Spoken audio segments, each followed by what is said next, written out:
Hello, everyone. This is A'shanti Gholar, the president of Emerge, and I'm back for another Races to Watch live. We have been going live at the top of every hour since 10 a.m. Eastern. We're going to end at 7 p.m. Eastern, and I'm very pumped for our next guest. My sis, Genny Castillo from the Blue Institute, is here. I just absolutely love her. And we're going to talk about election protection. She is in Georgia. We know this is a state where election protection, voter protection issues have been persistent. So we're going to talk a little bit about what she's seeing on the ground today, but also just some of the things that have been happening in Georgia across the country to protect our right to vote. We have to be honest about the fact that this is our second presidential election without the full protections of the Voting Rights Act.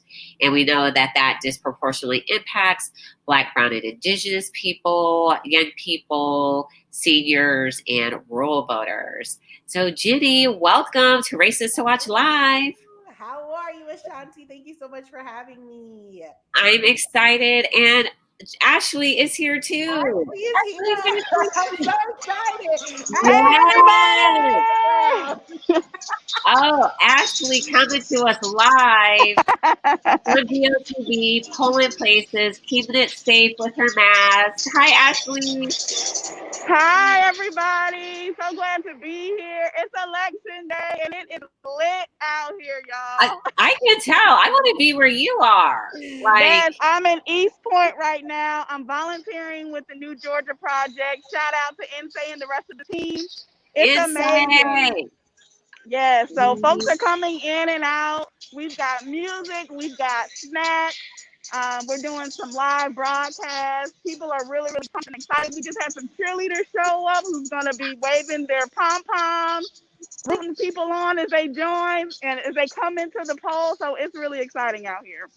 Oh my gosh. I love it so much.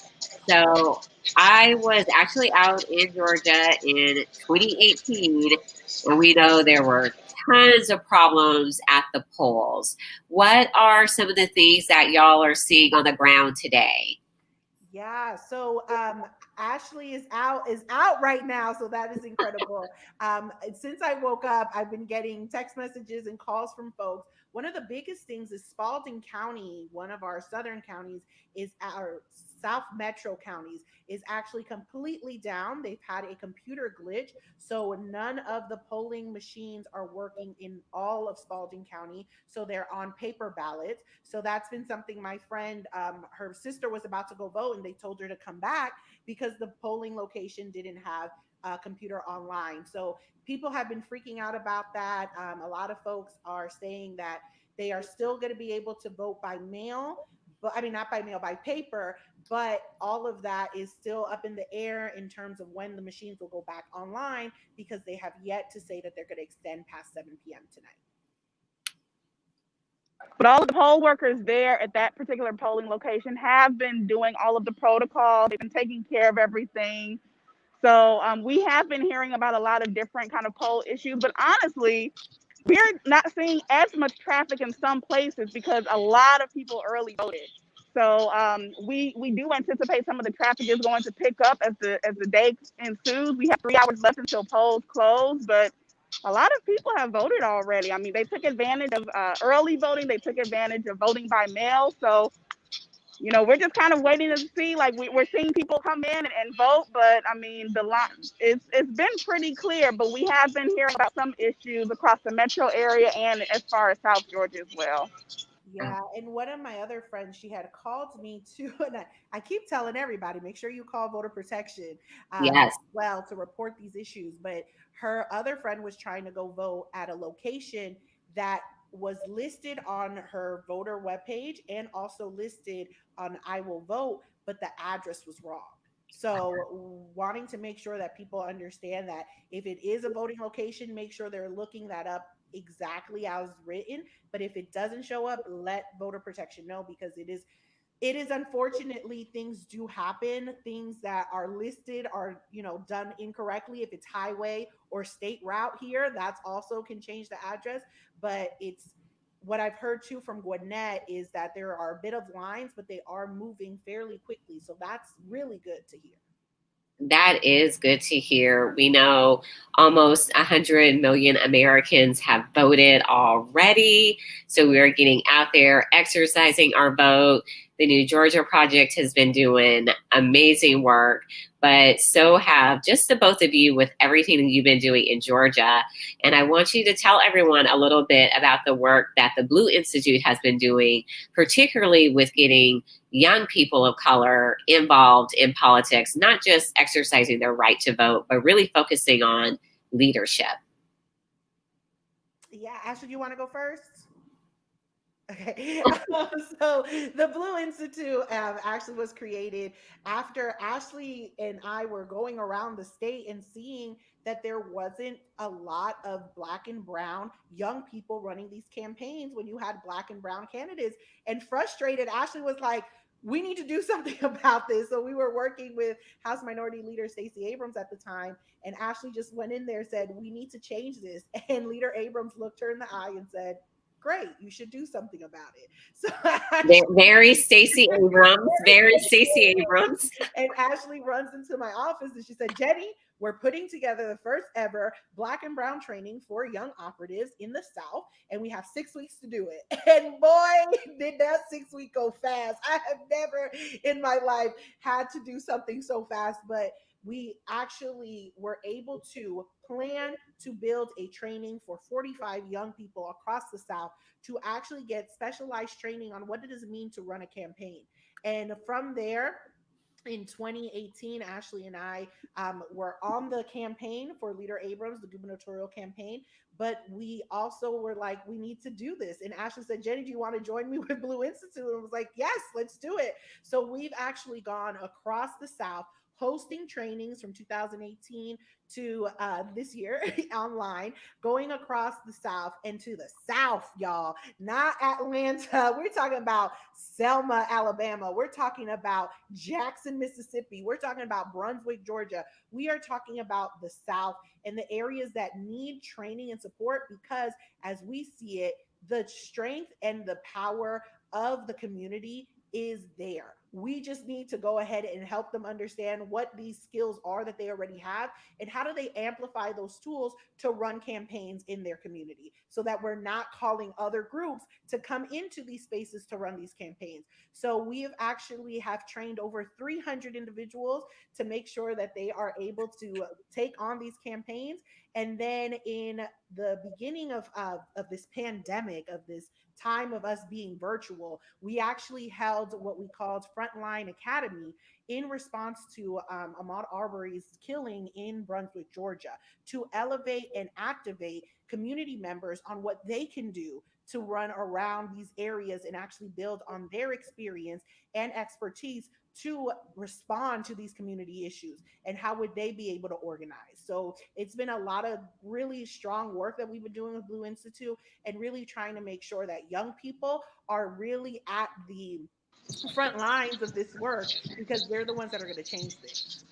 Sorry, Jenny, I had to mute. It got really loud over here. But Jenny's completely right. I mean, I think we like to think of ourselves as the front line to what it means to actually be in the political space.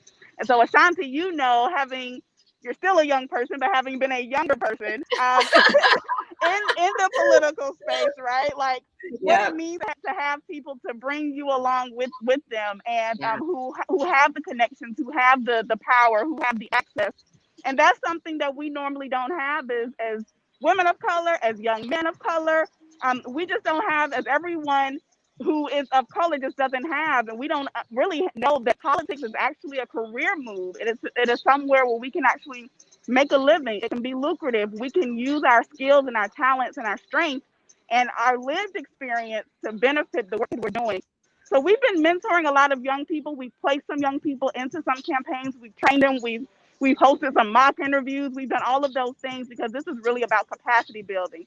And particularly because being in a battleground state now, like Georgia, and particularly in the South, it is so important to have a lot of young people who know that their work, that their experience, and we see all of these young people who are on the ground, who are marching, who are protesting.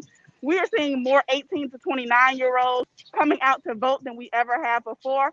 So why not turn a lot of that passion into action and actually getting them on these campaigns? Because a lot of them, they turn out to be candidates, right? They Yep. turn out to work in legislative affairs, and they want to be lobbyists. And there's so many divergent pathways that exist in the political hemisphere that they just don't know, because this is largely a space of privilege, a space where you have to be a little more pale, and you have to, and so, you know, we just don't know that this is something that we can actually do. And so instead of actually beating the streets, which is so incredibly important, why not go in and intercede and make sure that we're actually making our voices heard through policy, through strategy, through electioneering, and all of the things that we need to do. So this year has been incredibly important, but the next few years, and when we're thinking about the South, is going to be so much more important as well. So we're doing a lot. We're trying to make sure that our young people of color, know that they have a space to live, work, and thrive within the political atmosphere.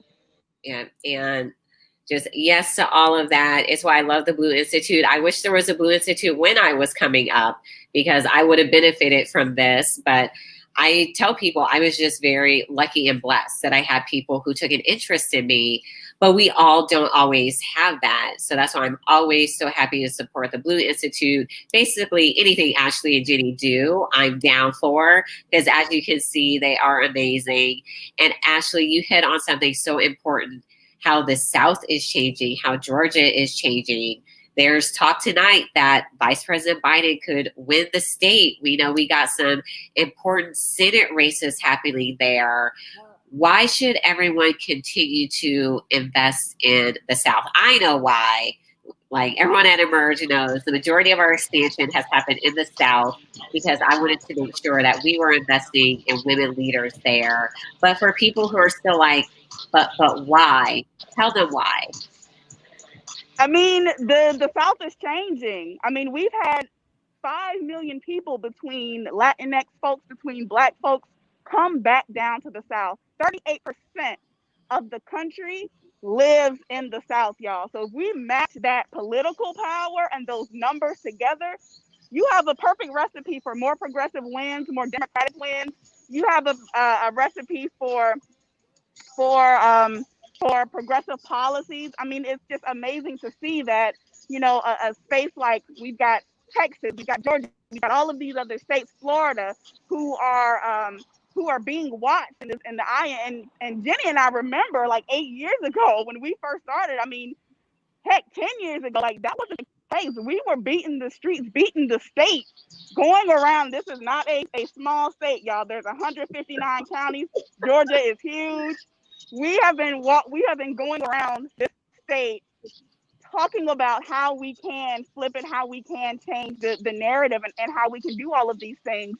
So I mean, it's amazing to see that the time has happened. The time is now, and if we continue to keep investing, and you think about the resources that it actually takes to be able to do a lot of great work. I mean, folks in the South who have been doing this work have been doing it with very little resources and have been making a lot of things work. So if we can really deepen those resources, we can grow our capacity, we can grow our strategy, we can invest more money in our tools and more data-driven types of strategies, that we can actually be way more competitive moving forward, which is why we need our sister and brother states to come and to really continue to think about Georgia and all the other states that are coming, because the demographics have changed. They are going to continue to change. And so it only makes more sense that you are getting in on this early, so you can help us get to where we need to move a more progressive South.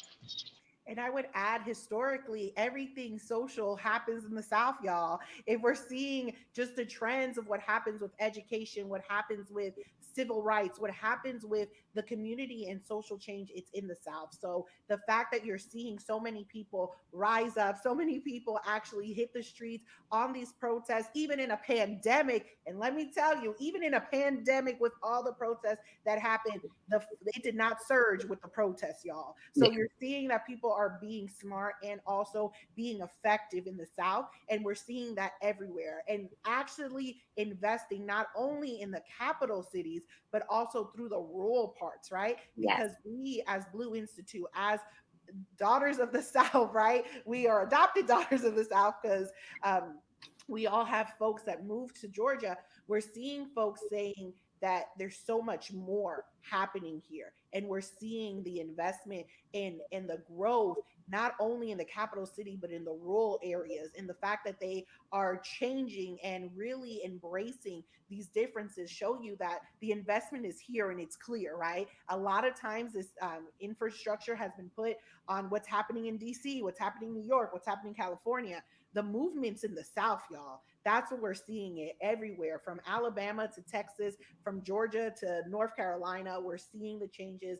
And I mean, Alabama spoke, in 2017 with Doug Jones. We saw that. But we're also seeing how much of an influence and how big and national attention we got when Stacey Abrams was running in 2018. And so for them to say that Georgia's about to flip, and we had Vice President Biden come here, we've had Senator Harris come twice, we had President Barack Obama come yesterday. Like, they are seeing this because it really does matter, and we're seeing the change, and we're about to see something spectacular tonight.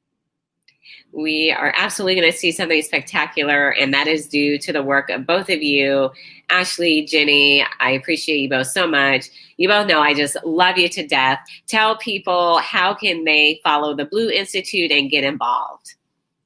Yes, y'all, following us on Instagram. We're at the Blue Institute. We need your support. We need your help.